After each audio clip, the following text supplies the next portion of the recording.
Hello, everybody. How's it going? This week was a super good week. We did a ton of planning. Didn't have a ton of time to proselyte, but other than that, it was a good week. Monday night, we went to dinner for Elder Aguilar's birthday. We went to a Mexican restaurant here called the Rancho Chicos. It was pretty bomb. We celebrated his birthday there. So that was a lot of fun. And then we drove down to Wenatchee Monday night to stay the night with the zone leaders down there, because that's what we have to do for MLC. And then Tuesday we had MLC, which was bomb. It was just super long. It was 9 hours in a basement. Yep. But we had about an hour for lunch, so that was our only escape in the basement. But it was good.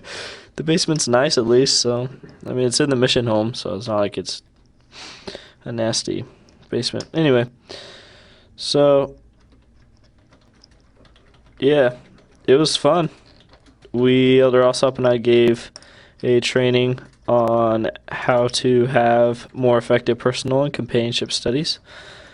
It was super good. It was supposed to be 30 minutes, and it actually was like 45, maybe almost 50 minutes.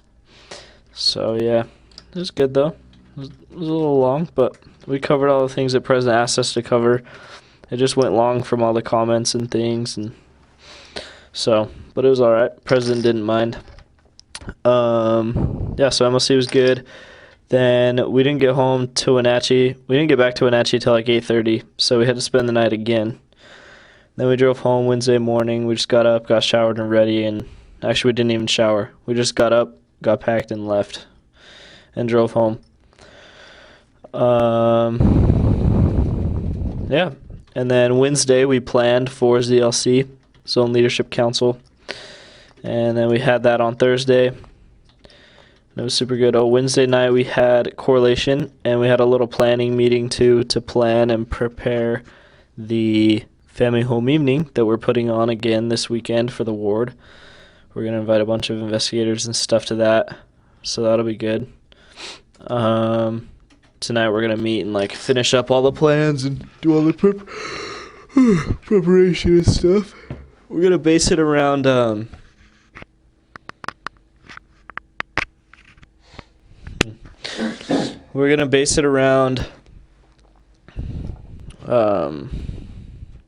what was I going to say? Oh, Prince of Peace, the church initiative. And then we're also going to do, we're going to color some eggs and stuff with everyone that comes. And it's going to be a blast. So I'll send some pics of that. Yeah, that was Wednesday night. Then Thursday, we had ZLC, did some other stuff. Then something very interesting happened. So we went out, we were tracting, and we met a super cool guy named Matthew. And he has a lot of potential. He's super humble, super chill. Really cool. So we're excited to go back and talk with him. But while we were talking with him, we got a couple phone calls and texts from a member, Sister White. So we couldn't talk to her because we were talking to the guy. And then we finished, and Elder Alsop checks the phone, and we got a text from Sister White that said, "Church, help, ASAP." And we were like, what the heck? So we hauled to the church as fast as we could, which was 10, 12 minutes away. So we got there, and she was in the parking lot talking to this guy who'd pulled up. Luckily, she was there to do family history work on the computers. And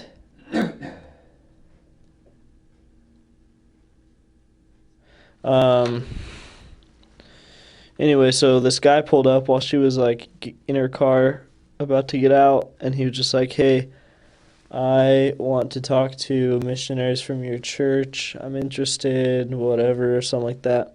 So she was like, "Okay, let me call him real quick." Anyway, we go. Yo, this guy was whack. Absolutely whack.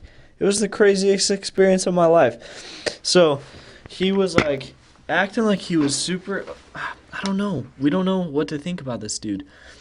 So he's like, yeah, I just really want to learn about your church. Like, I've been super interested. I've been studying about your church for a while. And we're like, this is too good to be true. So we go in the church. We, like, go sit down with him. And we are just sitting there talking, like, get to know him a little bit. And he's just like, okay, so tell me your testimonies. We're just like, what? He's like, yeah, what are your testimonies? He's like, usually when I talk to Mormons, they always share something with me, and then they end with their testimony. So I figured next time I talk to a Mormon, I'm gonna ask them to start with their testimony. So we're like, okay, whatever.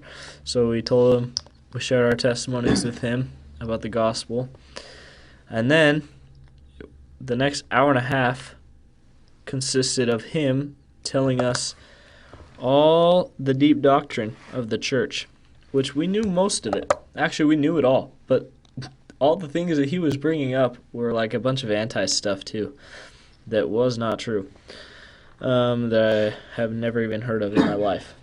And it was like super deep doctrine, like super deep. I'm not even going to talk about it on this recording.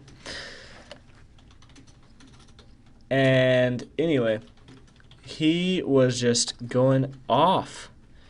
And he was just asking us, like, what we think about what we think about this.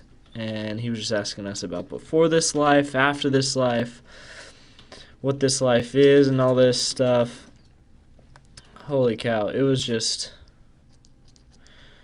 Anyway, we tried to just get him, like, to understand that all of that stuff, all the deep doctrine stuff, we are not ever going to be able to understand fully, and we're never going to be able to accept it until we have a very solid testimony on the basics of the gospel. Until we have a very, very solid testimony of the Book of Mormon, that Joseph Smith was a prophet. Because if we don't have that, then nothing else can make sense. If you don't have that solid foundation, then nothing else can make sense. So we talked to him about that, and he kept saying that he was open-minded and that he really truly wanted to know. He told us that if he found out the Book of Mormon was true, he would go on a mission tomorrow. And he's 54 years old, and he was like, guys, I have a ridiculous amount of resources. He's loaded. He's like, I have a lot of resources. I could literally be anywhere in the world, but I'm here talking with you guys in Omak, Washington. We're just like, okay, he has a point. But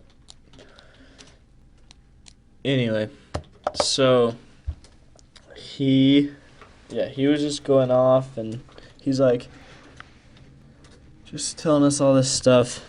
He quoted Lorenzo Snow, by the way, and Bruce R. McConkie, which I don't even know a single quote by Lorenzo Snow, but he did. He's researched so much. He said that he talks to members about what we believe, but then he also goes on the internet and researches. So he gets a mixture of truth and non-truth. And members have told him a lot of information that is not that's hidden at all. It's on LDS.org.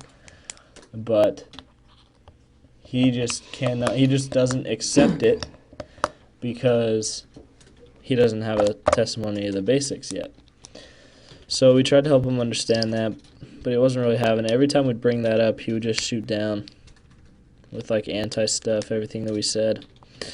But he was a cool guy. He lives in Wenatchee. He said he wants to drive up here once a week to meet with us, even though we told him there was missionaries in Wenatchee. He's like, nah, I want to meet with you guys. We're just like, dude, whatever. So we'll see if that actually happens. He also told us that he'd take us to lunch and dinner when we get home from our missions. He said he's in Utah a lot, so he gave us his card, just told us to call him. He loves missionaries and stuff, and he loves our church. He has a lot of friends and things, but he said he truly does want to know, because if your church is true, I want to be a part of it. But knowing that it's true is really hard. Believing that it's true is really hard for me. So, he might have some potential. We don't know. It was just a crazy night. It's been a while since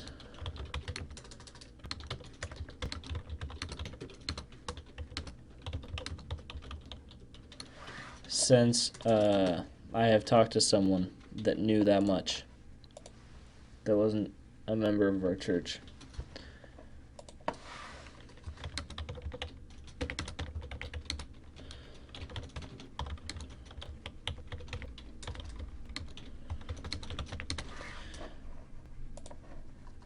Anyway, so that was crazy.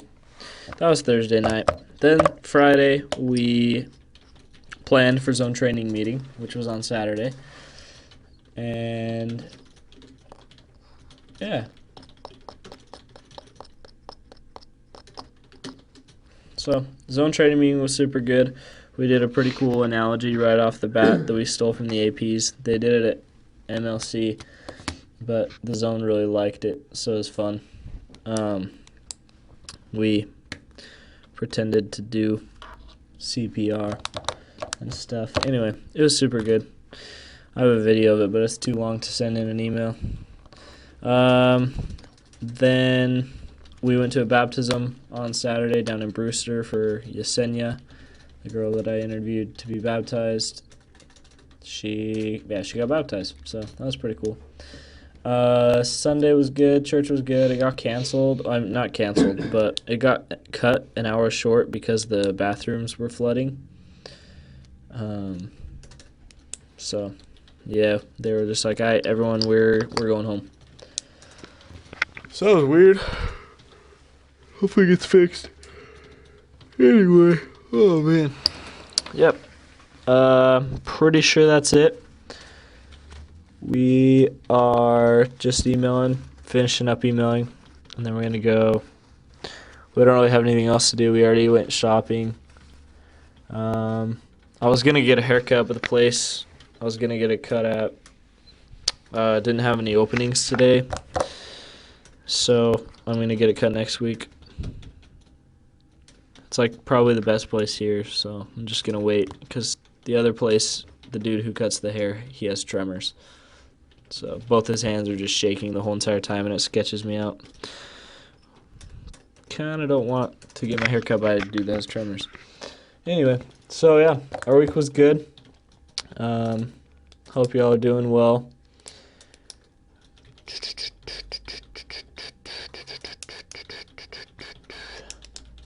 Yeah, I don't know what else to talk about. So I will talk to you next week. Hope you have a good week. Love you all. Bye-bye.